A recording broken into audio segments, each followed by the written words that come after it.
구약성경 시편 16편 11절 말씀 우리 같이 한 목소리로 함께 읽겠습니다. 주께서 생명의 길을 내게 보이시리니 주의 앞에는 충만한 기쁨이 있고 주의 오른쪽에는 영원한 즐거움이 있나이다. 아멘. 잠시 기도하겠습니다. 진리의 영이신 성령님, 이 말씀이 성령의 역사로 저희들에게 깨달아지게 하시고 저희들의 마음에 심겨져 풍성한 생명의 열매로 맺게 하옵소서. 감사하며 예수님의 이름으로 기도드리옵나이다. 아멘. 오늘은 예배를 마치고 또 우리 모잠비크에 계시는 우리 홍두표 선교사님께서 아프리카 가운데서 일하시는 하나님의 역사, 그리고 우리 선교사님과 함께 하셨던 하나님의 은혜의 간증들을 우리 함께 나누는 시간을 갖도록 하겠습니다. 그래서 설교를 좀 짧게 줄이고, 그리고 성령께서 하셨던 그 일들을 또 우리가 함께 나누기를 바랍니다. 오늘 우리가 읽은 시편 16편, 이 시는 다윗이 그 목숨이 아주 경각에 달린, 그러니까 생명이 위협을 받고 있는 그런 상황입니다. 그러니까 우리로 말하면 심각한 중병에 걸려서 고칠 수 없는 상황. 그래서 의사에게 장례 준비하십시오, 이런 이야기를 들은 상황입니다. 그러니까 이제 다 죽게 되어진 상황입니다. 구체적으로 이 상황이 어떤 상황인지는 모르겠습니다만 이 시가 지어진 배경이 그렇다. 그러니까 우리들은 이 말씀을 받을 때 그렇게 이해하면 돼요. 지금 고칠 수 없는 치명적인 질병에 걸려서 의사로부터 사형 선고를 받았다. 그리고 우리가 그를 찾아간 겁니다. 그래서 그 사람으로부터 이제 듣는 고백이에요. 이게 시편 16편입니다. 이제 죽을 것이라고 하는, 죽게 되어 있는, 죽지 않을 수 없는 그 다윗이 고백한 시입니다. 이 시를 그래서 개인의 시, 개인의 그 신뢰의 시라고 합니다. 왜냐하면 이 시의 내용을 보면 그런 상황에도 하나님에 대한 믿음과 하나님의 사랑에 대한 신뢰가 깨어지지 않습니다. 그래서 이것을 신뢰의 시다, 이렇게 분류를 합니다. 그런데 사도행전에 보면 사도행전 2장 24절에서 28절까지, 그리고 사도행전 13장 35절 36절에 보면 앞에는 베드로 사도가, 뒤에는 바울 사도가 이 시편 16편 말씀을 인용을 합니다. 그리고 이 시편 16편에 다윗이 한 그 고백은 자기 자신에 대한 이야기가 아니라 성령께서 이렇게 감동하여 주셔서 장차 오실 메시아에 대한 예언을 하게 되었다라고 말을 하는 겁니다. 왜냐하면 시의 중간에 가면 죽어도 썩지 않을 것에 대해서 이야기합니다. 근데 사실은 다윗이 죽었나요? 안 죽었나요? 죽었습니다.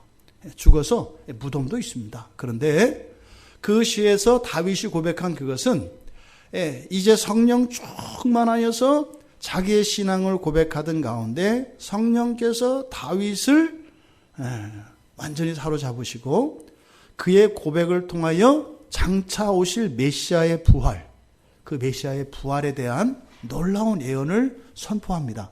그때 당시에 있던 사람들은 그게 무슨 말인지 잘 못 알아듣습니다. 그것을 이제 성령 충만함을 받은 베드로와 바울 사도가 바로 시편 16편에서 다윗이 했던 그 고백이 바로 오실 메시아, 예수 그리스도의 부활에 관한 것이었다라고 해석을 해줍니다. 그 해석은 성령께서 가르쳐 주신 것이죠. 그래서 구약은 이렇게 신약의 사도들을 통해서 그 구약의 참다운 의미들이 드러납니다. 이런 의미에서 또 시편 16편을 메시아시라고 합니다. 오실 메시아에 대한 예언이기 때문에 다윗은 그 이름이 사랑받는 자라는 뜻입니다. 그러니까 뭐예요? 하나님이 사랑하는 사람, 이런 뜻이에요.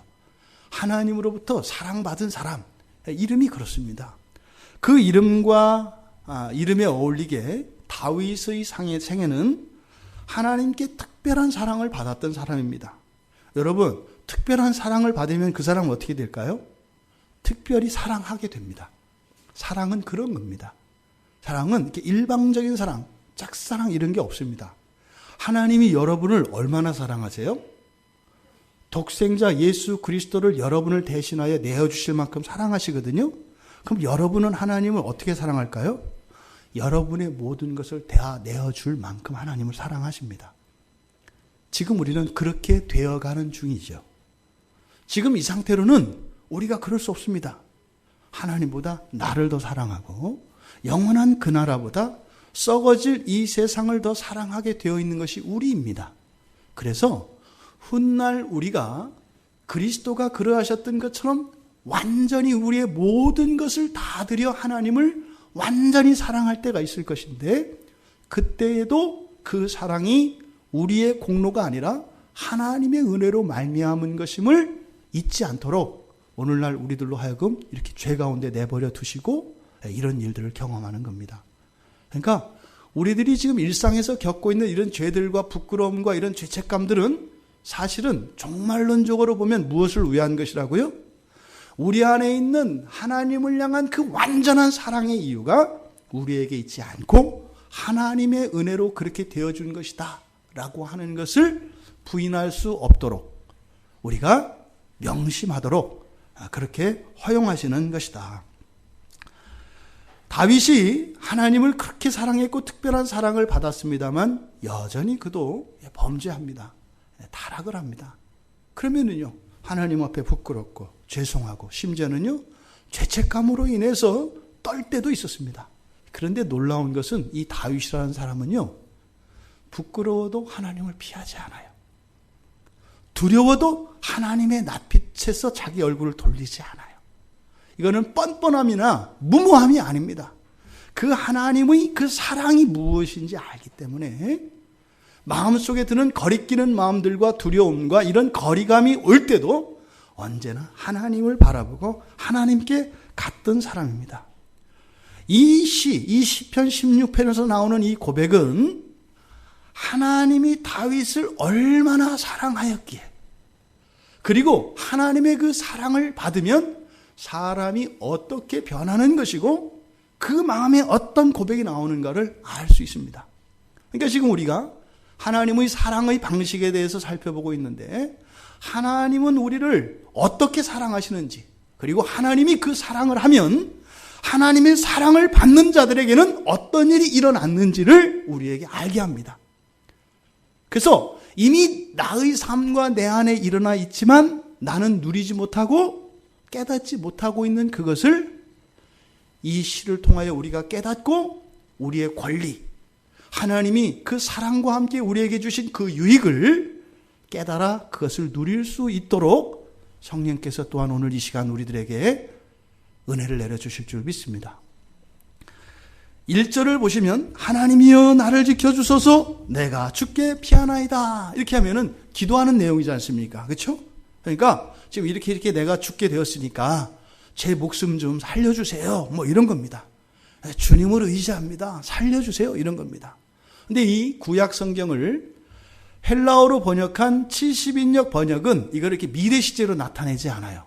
그래서 그 헬라어로 번역한 70인역 성경을 약간 의역해서 그 본문의 말씀이 잘 드러나도록 제가 번역을 해봤습니다.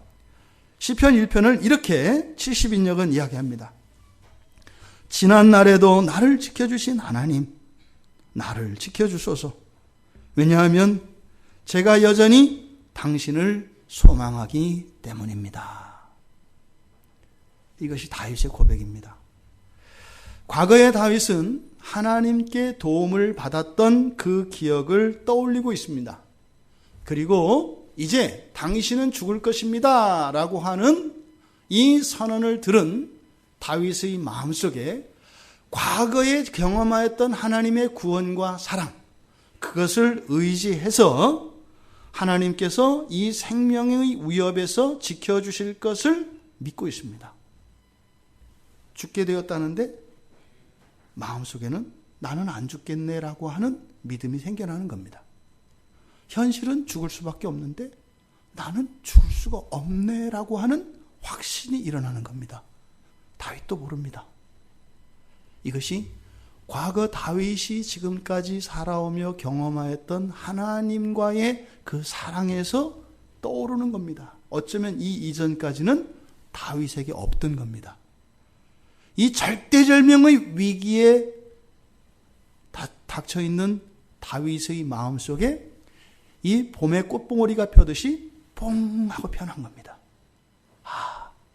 죽음 가운데서도 죽음이 감히 나를 어찌할 수 없겠네. 이게 지금 다윗의 고백입니다. 그러니까 이것은 무엇이에요? 하나님의 전능하심이나 이런 게 아니에요. 하나님의 사랑에 대한 확신입니다. 하나님의 사랑에 대한 확신. 설사 내가 죽어서 무덤에 묻힌다 할지라도 하나님의 사랑은 나를 끄집어내겠구나. 그것이 이제 뒤에서 썩지 않는 것에 대한 고백으로 나오게 되는데, 개인적으로 이런 사랑의 확신입니다. 사랑은 변하거나 소멸되지 않습니다. 사랑은 영원하기 때문입니다. 가끔 우리의 마음이 이런 원망과 미움과 오해와 이런 것으로 인해서 완전히 우리의 마음이 가려질 때가 있습니다. 그런데 여러분, 그 구름 너머에 해는 여전히 찬란하게 빛나고 있습니다. 잠시 잠깐 후에 구름이 걷히면 찬란한 햇살이 비칠 것입니다. 이게 사랑입니다. 사랑은요, 영원합니다. 소멸하지 않습니다. 무너지지 않습니다. 단지 달라지는 것은 우리의 마음의 구름이 짙어지고 옅어지는 그것만 달라질 뿐이죠. 2절에서 다윗은 나의 복, 3절에서 나의 즐거움을 이야기합니다. 그리고 이 앞에서 이야기한 나의 복과 모든 즐거움은 뒤에 4절에서 괴로움과 대조를 이루고 있거든요. 근데 이 괴로움이라고 하는 이 단어는 사람이 이 세상을 살면서 겪게 되는 모든 고통과 슬픔과 불행을 압축해서 나타낸 단어입니다. 그러니까 뭐예요? 하나님을 사랑하는 자들이 누리는 삶, 그것을 복과 즐거움으로 나타내고, 하나님이 아닌 세상을 사랑하는 자들에게는 괴로움이라고 다윗은 이야기하고 있는 것입니다. 그래서 하나님과 사랑 안에 있을 때, 그리고 하나님과의 사랑을 떠나 있을 때 이미 자기 자신 안에서 경험되어졌던 그것을 신자의 복과 불신자의 고통이라고 하는 이 대비를 이루는 것이에요. 다른 사람들을 보고 아는 것이 아니라 내 마음속에서 일어났던 일을 고백한다 이 말입니다. 그래서 5절과 6절은 이러한 그 하나님의 사랑이 나에게 끼쳐주는 이 유익이 단지 심리적이고 정신적인 것이 아니라, 또 그것뿐만이 아니라 실생활에서 나타나는 구체적인 것임을 이야기를 합니다. 그래서 5절은 뭐라고 해요? 나의 산업, 나의 잔의 분깃이라고 얘기합니다. 그리고 6절에서는 아름다운 구역, 이 구역이라는 것은 땅입니다. 땅. 그러니까 아름다운 나의 땅, 나의 기업, 이것이 하나님의 사랑으로 신자들이 누리는 것이라는 것을 이야기합니다. 그러니까 다윗은요, 하나님의 사랑이라고 하는 것은 내 마음에 무엇을 줘요? 기쁨과 즐거움을 준다는 거예요. 그리고요, 그것은 내 마음의 평화만 주고 심리적인 안정만 주는 것이 아니라 다윗의 생활과 그의 삶 속에 그의 소유, 그리고 그의 소득과 가정에 복이 되었다라고 고백한 것입니다. 그러니까 7절에서 뭐라고 그래요? 양심상 하나님을 찬양하지 않을 수 없다는 거예요. 양심상 내가 하나님을 찬양하지 않을 수 없어. 내 마음에 기쁨과 즐거움으로 가득 채워주시고 나의 삶 가운데 복을 주시고 은혜를 주신 그 하나님, 그 하나님의 사랑에 대해서 양심상 하나님을 찬양하지 않을 수 없다. 어디 한 군데에도 빈 곳이 없기 때문에 내 양심상 찬양하지 않을 수 없다. 그러니까 이 찬양은요, 하나님의 그 사랑의 충만함과 완전함으로 인하여 안 나올 수 없는 고백이라는 거예요. 그러니까 이 찬양은 나의 의지적인 찬양이기보다는 안 할 수 없는, 그래서 양심을 들먹입니다. 우리가 예수 그리스도를 왜 고백해요? 양심상 안 할 수가 없어요. 양심상 그렇게 안 할 수가 없어요. 이게 하나님의 사랑을 경험한, 그리고 그 사랑을 받은 다윗의 노래입니다. 8절에 여호와를 항상 내 앞에 모시고 그가 나의 오른쪽에 계시는 것, 이것이 흔들리지 않는 이유라래요. 이게 흔들리지 않는다는 게 뭐겠어요? 주님을 배신하지 않겠다는 거예요. 지금 다윗은 어떤 상황이에요? 죽음이 와서 다윗에게 협박합니다. 너 하나님 버리고 나하고 연애하자. 죽게 된 이 상황에 내 마음이 흔들릴 수가 없다는 거예요. 다윗은 모릅니다. 하나님은 예수 그리스도를 십자가에 못 박아 내어주심으로 우리들을 향하신 하나님의 사랑을 확증하셨죠. 다윗도 그에 못지않는 사랑을 고백하고 있는 거예요. 하나님, 죽음이 와서 나를 겁박하는데요, 제가 주님을 못 버리겠네요. 주님의 그 사랑이 내 마음과 나의 삶에 꽉 차서 그 사랑 때문에 내가 주님을 배신할 수 없네요. 이것을 여호와 앞에 그리고 나의 오른쪽에 계심이라고 이야기합니다. 이것은 무엇이에요? 이게 바로 다윗의 마음속에 있었던 그 마음의 기쁨과 즐거움의 이유라고 이야기합니다. 그리고 나서 9절 하반절부터 육체의 안전의 이유, 육체의 안전은 사실은 영생을 바라보는 것인데, 그 이유가 자신의 영혼이라고 되어 있는데 생명입니다. 자신의 생명을 버리지 않으실 것을 알기 때문이라는 거예요. 하나님이 어떤 경우에도 내 생명을 버리지 않을 것이다. 그런데 그것을 어떻게 알았어요? 바로 주의 거룩한 자, 이게 메시아입니다. 주의 거룩한 자 그리스도를 죽어도 살리고 부활시키실 것을 다윗이 깨닫게 된 거예요. 이것을 베드로 사도와 바울 사도가 다윗이 그걸 알았다라고 사도행전에서 이야기하고 있는 겁니다.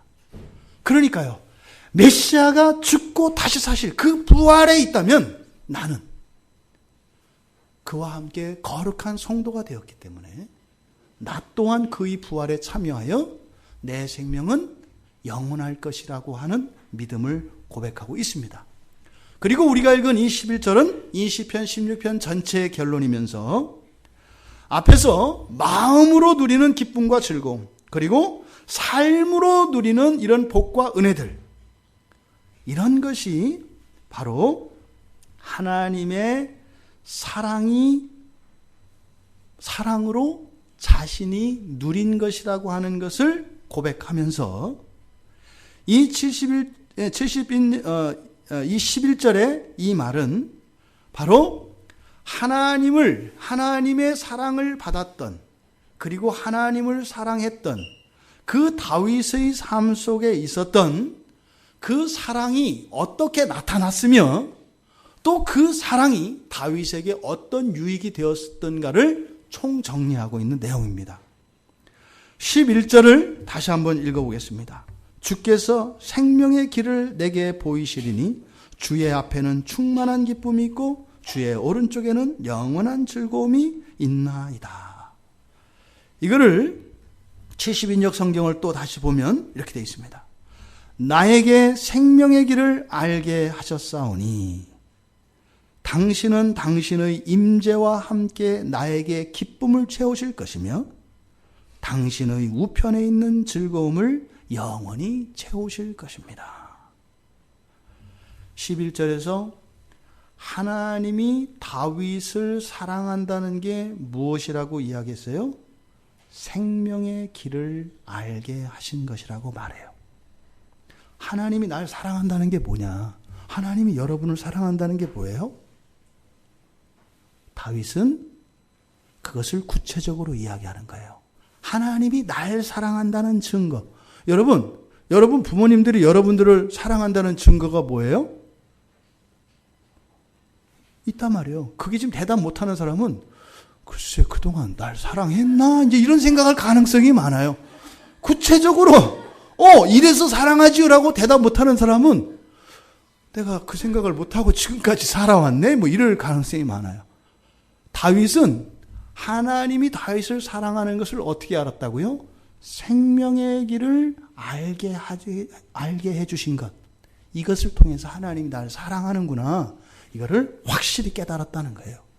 그러면 이 사랑, 생명의 길을 알게 한다는 것, 생명의 길을 알게 하는 것, 이게 하나님의 사랑인데, 그것의 효과가 바로 뭐라는 거예요? 기쁨, 충만과 영원한 즐거움이라는 거예요.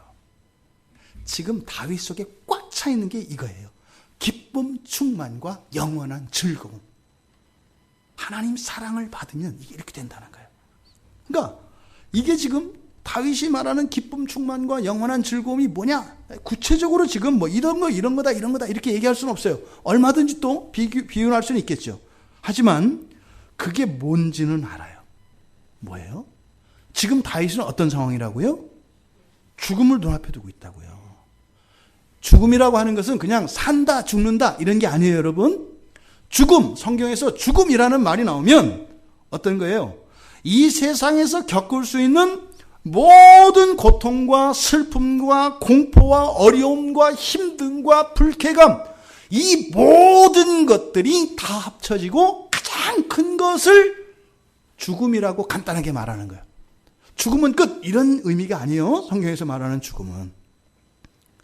그 나쁘고 추악하고 고통스럽고 아프고 불편한 슬픈 그 모든 것들이 지금 다윗 앞에 와 있다고요. 그런데 이 기쁨 충만과 영원한 즐거움은 어떻게 했어요? 그것을 완전히 잊게 해요. 여러분이 빚이 1,000억이 있다 그래요. 빚이.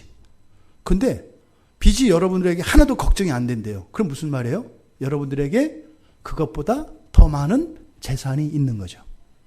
그러니까 여기서 말하는 이 기쁨 충만과 영원한 즐거움은요, 이 세상에 있는 모든 걱정과 근심과 염려를 능가하고도 남는 것이다 라는 것은 우리가 알 수 있습니다. 그러니까 이런 사랑의 효과에 제밥에 눈이 우리 멀면 안 돼요. 그러니까 이게 사실은 어디서 오는 거예요? 하나님의 사랑을 받은 자들에게 부수적으로 따라오는 거라고요. 그러니까 이건 뭐예요? 그것을 추구할 것이 아니라 하나님의 사랑을 받아야 되겠잖아요. 그러면 하나님의 사랑을 받는다는 게 다윗이 뭐라고 했어요? 생명의 길을 아는 것이다 그랬어요. 그러면 생명의 길을 안다. 그럼 생명의 길은 뭐냐? 생명의 길이 뭐예요? 예수 그리스도입니다.